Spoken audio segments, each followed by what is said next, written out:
What is up, potatoes? What's up sa inyo mga patatas? Babalik tayo guys. Siyempre na naman sa ating panibagong video. Punta tayo ngayon ng UP Diliman. Shoot tayo ng Toyota Cressida. And if nagko-wonder kayo guys kung bakit wala na yung Toyota Cressida sa panahon natin ngayon. Tsaka yung Crown wala na rin. Wala na no? Kasi siyempre yung Corolla that time. Ever since 80s may Toyota Corolla. Pero hanggang ngayon meron pa rin Toyota Corolla. Pero yung Cressida bakit siya nawala? So, para sa mga curious dyan and kung gusto nyo malaman yung buong story, kikwento ko muna kayo. So tara, quick backstory tayo. Let's go!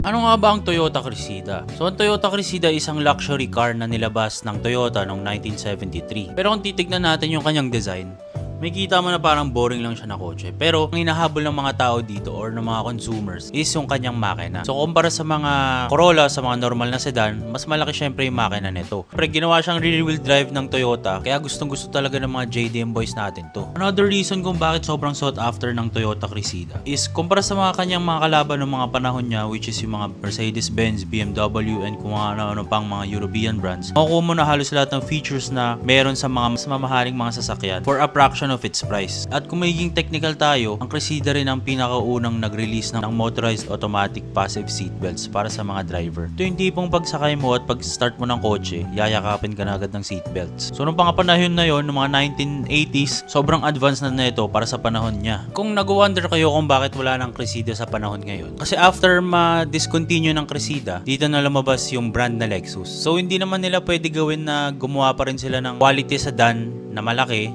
na pang VIP na labas ng Toyota kasi ma-overcome nito yung kapatid nilang brand which is yung Lexus. Nagsimula yung Lexus noong 1989 na nagsimula rin siya sa Aichi, Japan. Kung aware kayo, ang Lexus yung parang luxury brand na panbato ng Toyota laban sa mga European brands tulad ng BMW and Mercedes-Benz. So saglit lang talaga nabuhay yung Toyota Cressida. Kaya ngayon, sobrang rare niya na at sobrang hinahanap siya ng mga tao. Sobrang grateful ako na maka-review tayo ng Cressida ngayong araw and ma-share namin sa inyo ni owner kung ano yung kwento niyang kanyang Cressida. So ayun, tara simulan natin. Okay guys, nandito na tayo ngayon sa UP. So ito yung shoot natin. Actually ngayon lang tayo makapag-shoot nito guys. Toyota Cressida. Curious din ako guys kasi para sa akin ito yung VIP look eh. Ito naman. Sedan to guys. Actually sedan siya pero ang haba. Tingnan yung gilid nito. Tsaka ito yung wheelbase oh. So ito yung owner pala. Kamusta? Papi, anong pangalan natin? Farid po, Farid Yunis. Farid. So anong kwento nitong ano mo? Bakit Cressida sa dami-dami ng mga sasakyan na pwedeng ibuo? Actually, matagal na to sa amin. Unang first car pa to ng tatay ko dito sa Pilipinas. Tapos nung tumagal-tagal, binigay niya na lang sa akin. So anong year yan? Anong year? 1994. 94 to. Yes. Kasi yung mga Cressida Pops, medyo mas luma pa yung ibang itsura. Meron. Meron na siyang may power steering na siya. Aware ka ba nung pinagkaiba niya sa Crown? Actually, konti lang eh. Parang kapamilya niya yung Crown. Kasi kung titignan mo siya, parang kahawig niya rin yung Crown eh. Yung Crown mas mas malapad. Mas malaki, no? Mas VIP, no? Yung Cressida medyo pa Crown, parang gano'n. Parang gano'n. Anong tawag sa mags na yan? BBS. Pang VIP lang. VIP concept ka rin. Anong mga mods na ginawa mo rito sa Cressida? Ano lang, mugs, then nagpa-head unit lang. Then yun lang talaga, hinahayaan ko lang siyang stock talaga. Clean look lang and yung pagkasariwa niya sa loob. Nilowered mo na rin?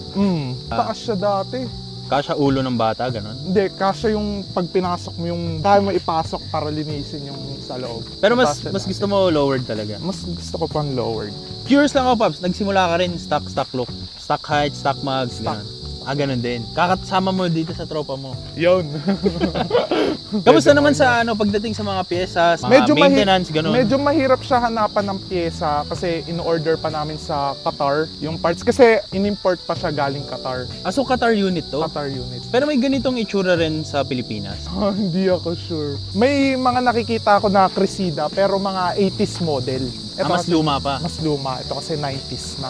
94 no? Pwede natin masilip yung loob nito? Pwede. Ito yung sino-showcase ko dito yung pagka-clean look niya talaga sa loob. Sariwa. Ay puta, maroon. Maroon interior din. Sariwa. Ang bango rito sa loob. May car freshener to? Meron po. Uy, ano? Ba't ka natatawa?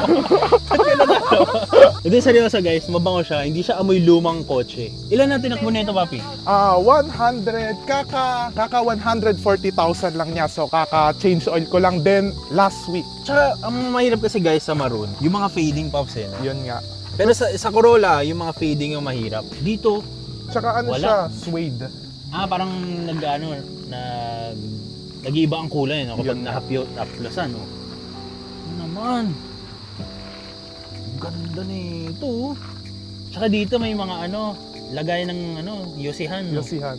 Yan, ano na siya? Ang mabango. Power window na rin. Sa manual.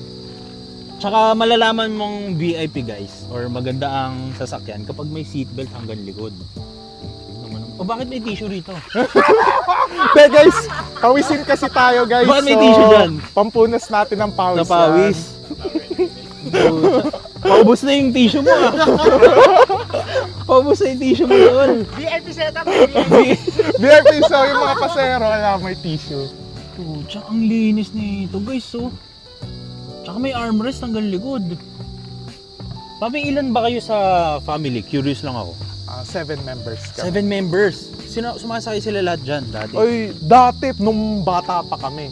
Pero ngayon di na kami kasya dyan. Pero walang, 7. hindi lundo yung upuan. Hindi.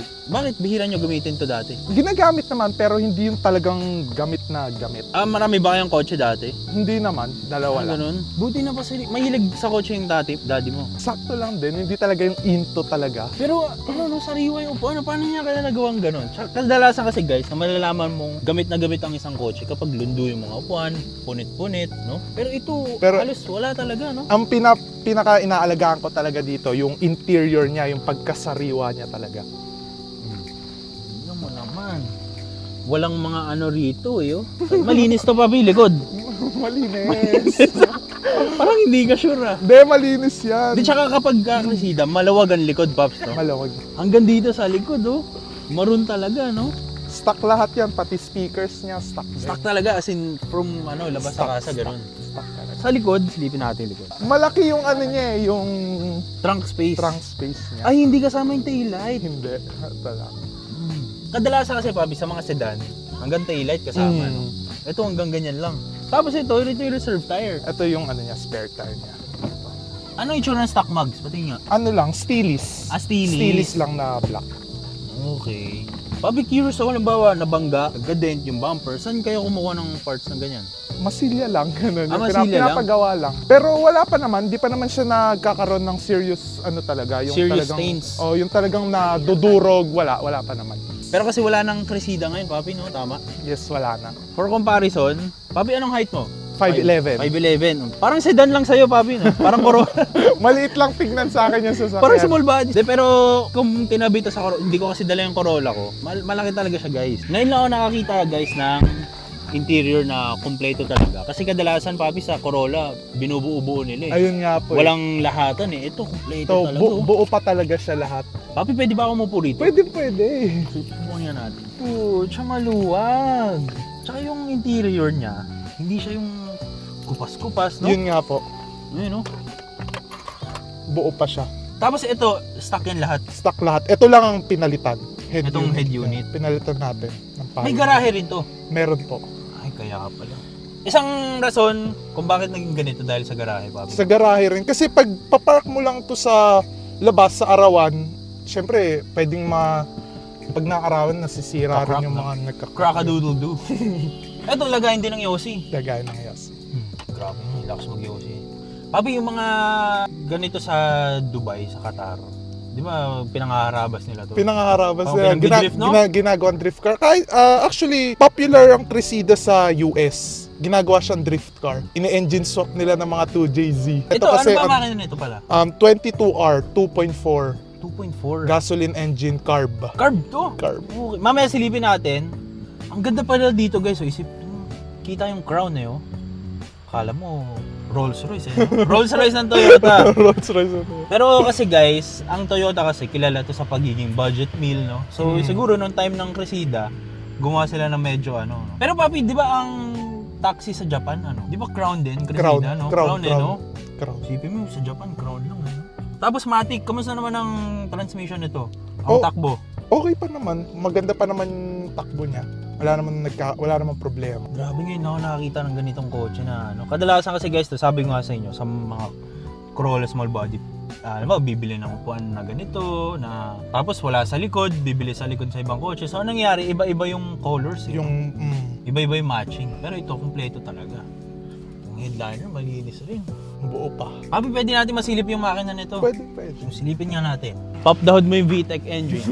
Bago natin ituloy yung ating video, kung naghanap kayo ng matinong betting site, kung takot kayo makipag-bet sa Facebook sa mga tropa nyo hindi nagbabayad kapag talo yung napili nilang team, para sa mga gusto maglaro or gusto mag-try ng betting site na to, click nyo lang down below yung link sa baba. Tapos kapag mag-register kayo, use the code RICHPOTATO para makukuha kayo ng voucher. So mamaya papakita ko sa inyo, tapos mapupunta kayo sa tab na to. Let's go!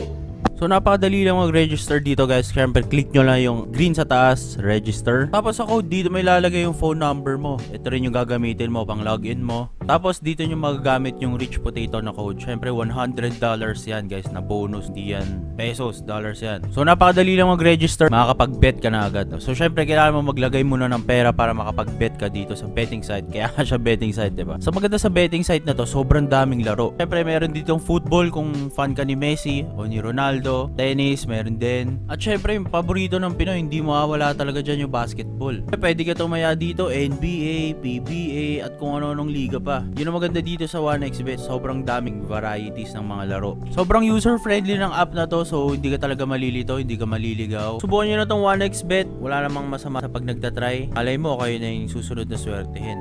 Ito, stock to, na nakaganito. Stock. Ah, talaga? Wala siyang ano eh. Carb type eh, no? Isipin nyo, carb to. Tapos ang lead nung para sa ganito kong laking makina. Init yan. Naka-strut bar? Ayos Yes. to ah. So, paano yung proseso nito, Papi, nung pinadala nyo dito sa Pilipinas? Second owner kami dito sa Pilipinas. So Ay, yung okay. first owner, siya yung nagpa-import dito. Pero kaibigan lang din ng tatay ko yun.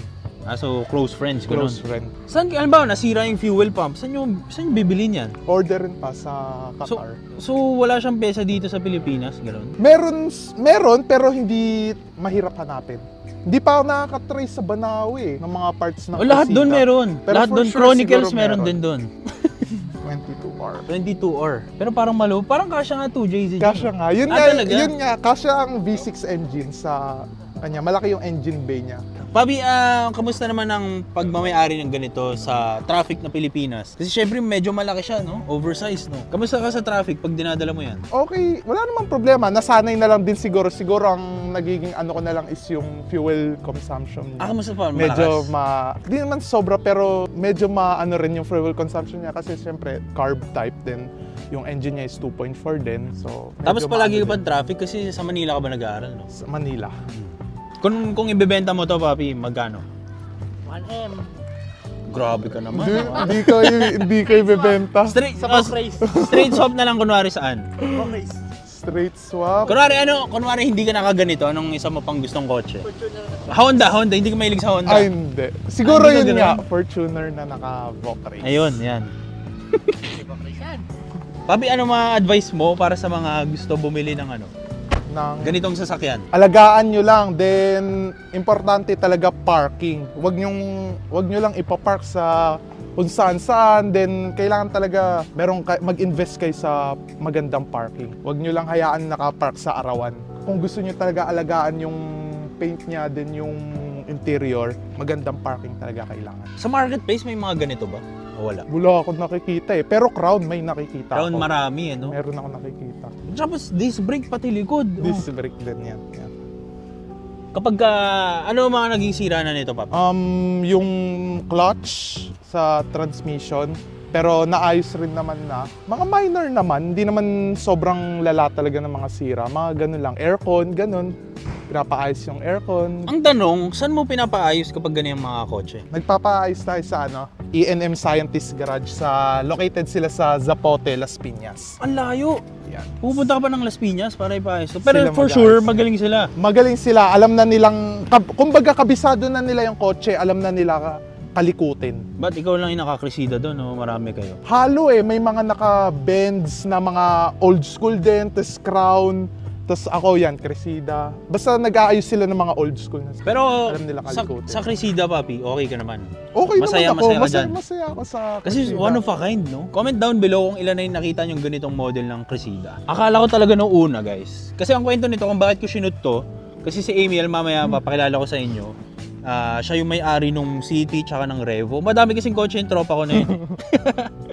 Tapos, sinend niya sa akin tong picture na to, shoot daw namin. Hindi ko na alam Di ko man alam na Cressida pala to. Akala ko siya Crown. Kapag pumapasok ba sa mga village, sinasaluduan ka gano'n.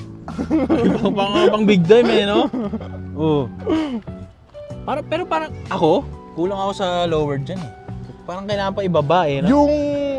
Yung likod niya, pero kailangan natin magpalit ng goma eh. Medyo makapal yung goma Ay, natin. ganun. Kailangan natin ipisan. Lowered pa yan kung ako. Lowered sagad, fender to lip, no? Pero maganda, papi, no?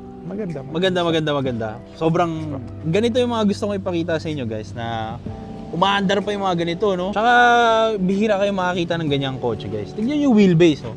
Kung gaano kalayo yung gulong. 17s na to. Layo ng gulong, oh. Ang liit pa rin tignan sa Maliit kanya. pa rin. Kailan mapupush na ito? Siguro mga 19, no? 19, ganun. Pwede. Yun na. Then manipis na gulong. Low profile. Ano naman, no? Ano gusto mo i-shoutout? And shoutout sa magulang ko at sa mga kapatid ko. Shoutout sa inyo yan. Mapapanood nyo ako. Abangan nyo ako.